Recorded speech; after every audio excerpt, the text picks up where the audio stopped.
Hello, Coach Kibonge. How are you? I'm good, boss. So we've been discussing about to bring the artists from Northern Uganda. We have on your list you have Eddy Wizzy, King Jah Fire, and Maria A. What's your plan on that? Actually, we are planning that if these all great Ugandan northern artists could come together and we make it as a one day program for all the artists. Like for example, we can put like 3 or 4 artists. We can put Eddy Wizzy, or maybe together with Eddy Wizzy, Eezzy the Lyrical, Maria A, and King Jah Fire together in one platform.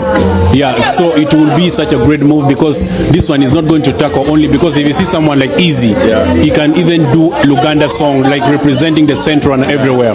So it will be such a good one, because it will try to bring all Ugandans together. And I believe if we could do that together, we shall change the whole fraternity of the music, and then also harmonize all Ugandans who are. I know King Jah Fire releases songs in every 1 hour. It means King Jah Fire is going to come with like 1,000 songs. King Jah Fire is another different person, because you see this guy, people see him in another perspective. But me, I see him as a great legend in the northern industry music, because this is a person who started way back when we are even not born.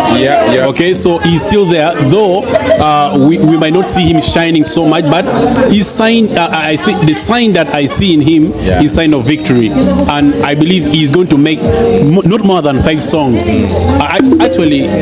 Right now, as I talk to you, he's on studio recording something to represent the Ugandans who are here in the UAE. Not actually talking about only the northern people, but he just want to make something for the whole Uganda. He told me about it, and I know he's going to make a hit very soon. What I know about King Jah Fire, in way back in the times of war, is they sing a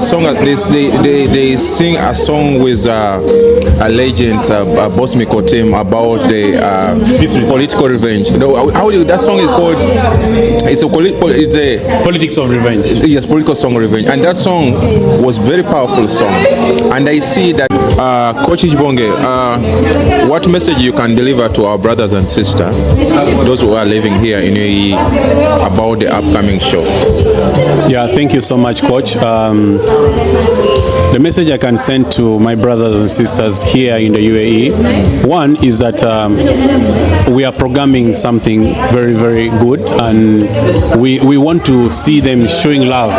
Okay, bringing the culture back to its way of representation, supporting each other. It's way back when we used to hear about tribes coming together, doing something that unifies them and differentiate them from other people.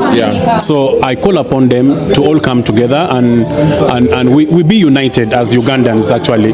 Not actually talking about the Luo community or talking about the Luo itself or the Northern Uganda, but we talk about the whole Ugandan at large. We need to all come together and support each other when we are doing something that promotes culture, something that can make lights be seen in our region or where we come from. We need to stand together and we support each other, and we come and show love and represent ourselves. This is the message that I give to all my brothers and sisters who are here in the UAE. When a brother is trying to do something that signify culture would and bring togetherness to the people, we need to come and support, and we show love. Okay, thank you so much, Coach Kibonge. Coach Kibonge, tell us, what's your role in Luo community? Actually, if you talk about the Luo community now, we are talking about the whole Northern Uganda. Me, I am actually the founder and actually the CEO of one group here in the UAE that we have come with a name voted by the people.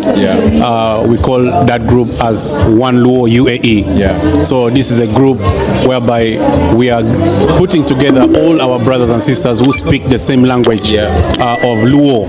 Not only actually people from Northern Uganda, we are talking about all the East Africa and the Africa at large. Okay, those who can understand each other in one common language of Luo. So my role is to make sure that we promote culture, and I make sure that we connect in different ways, supporting each other in both goods and bad, and sometimes also, you know, help in sharing, you know, connections to the people in the jobs opportunities. These are some of the things that me personally I engage myself in, and seeing that everything is moving on well. Unity is what we call for, and then the love for the culture is what paramount all of us as one people. So I think we have a lot of challenges about people who are getting sick, lack of jobs, etc. As I know that you are a leader, what is your plan for the people who have no jobs? Some people no having visas and all in your, let me say in the Luo community, all people coming from the Northern Uganda. And what's your plan about those people who are suffering because of lack of jobs, no visas? Some of people are sick, they're in hospitals. Some of people are struggling in different parts of the this country. You know, what's the plan for you? Thank you so much, Coach. This is something really so touching, and I want to tell you that in our group right now, as I talk to you, we know the situation where our Ugandans are passing through. You know, like let's say the people from the northern part of Uganda, the Ugandan at large, and some other people. But of course, specifically, we are talking about the northern people. Right now, we are talking about the northern people, those who are in our group. Okay, so what I am trying to do right now is to create as much as I can to post any vacancy that I always see, because right now I have connection with very many companies that if they are hiring, they normally send me message so that I can post it in our platform. So those who have no